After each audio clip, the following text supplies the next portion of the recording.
आपका वोट भारत के भविष्य को बचा सकता है। जैसा कि हम सभी लोग देख रहे हैं कि हमारा देश तानाशाह की ओर बढ़ रहा है, मीडिया बिक चुका है, मणिपुर जल रहा है, चंडीगढ़ और सूरत में चुनावी धोखाधड़ी से लाखों लोगों के लोकतांत्रिक अधिकार छीन लिए गए हैं। बाबा साहेब अम्बेडकर के संविधान को चेंज करने की बातें हो रही तो एक संवैधानिक शक्ति और शक्ति का वो चिरंतन को हम समाप्त कर देंगे। सही है, किसानों पर रबड़ की गोलियां और आंसू गैस चलाए जा रहे हैं। हमारे ओलंपिक पहलवानों को एक बलात्कारी के खिलाफ प्रदर्शन करने पे पीटा गया है। विपक्षी नेताओं जैसे कि अरविंद केजरीवाल और हेमंत सोरेन को बिना किसी सबूत के जेल में डाल दिया गया है। सुप्रीम कोर्ट के जजों पे दबाव है। ईडी और सीबीआई बीजेपी की वॉशिंग मशीन की कठपुतलियां बन गई है। बलात्कारियों का मालाओं से स्वागत किया जा रहा है। भारत के इतिहास में सबसे बड़ा घोटाला इलेक्ट्रो बॉन्ड जो जनता से छिपाया जा रहा है। I think because of the electoral bond issue, the fight is going to be between the BJP and the people of India, not necessarily between BJP and another political party or. Bharat विश्व का सबसे बड़ा लोकतंत्र है, लेकिन अब विश्व की सबसे बड़ी तानाशाही बनने के कगार पर है। जरा सोचिए, भगत सिंह, नेताजी सुभाष चंद्र बोस, बाबा साहेब अम्बेडकर और गांधी जी क्या सोचेंगे आज देश की यह हालत देखकर।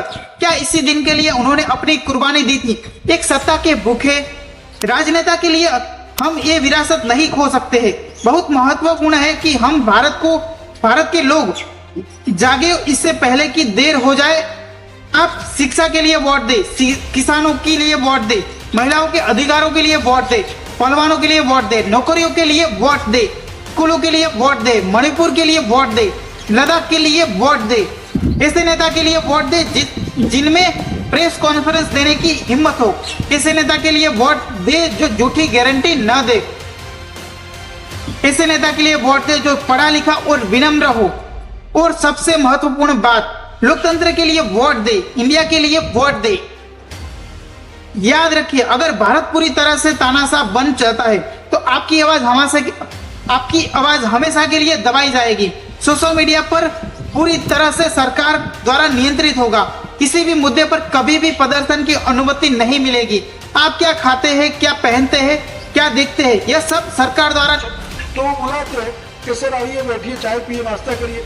और सर ये हमारा अमित शाह जी है, अमित शाह हमारा गृह मिनिस्टर है, हम उसके सत्ता में यहाँ जीतने वाले ही है। हम उस 5 लाख में 10 लाख की वोट से लीड से हम जीतना चाहते हैं। पूरे इंडिया में से फर्स्ट नंबर पे आते हैं। इसलिए आप अपना जो एक्टिवेशन है वो कम कर दीजिए, एक्टिवेशन है वो आप डाउन कर दीजिए। आप कुछ प्रोग्राम मत कीजिए, किसी को मीटिंग मत करिए, कुछ भी ना करिए, साइलेंट हो जाइए। आपको क्या चाहिए वो बोलिए, हम आपको सपोर्ट करेंगे। नहीं करते हैं आप, हमारी बात नहीं सुनते, तो हम आपके ऊपर कुछ भी एक्शन करेंगे। नियंत्रित होगा। जो सूरत और चंडीगढ़ में हुआ वो पूरे हिंदुस्तान में होगा। एक राष्ट्र चुनाव, जो कोई भी अपनी आवाज उठाएगा उसे जेल होगी। भारत उत्तर कोरिया की तरफ बन जाएगा, लेकिन आपका एक वोट यह सब बदल सकता है। इस संदेश को 100 करोड़ लोगों को फॉरवर्ड करिए। आइए जनता की पावर को दिखाते हैं। हम अपने संविधान को नहीं बदलने देंगे, हम अपने प्यारे देश को बचाएंगे। हम यह संदेश सभी 100 करोड़ मतदाताओं तक पहुंचाएंगे। जय हिंद, जय भारत।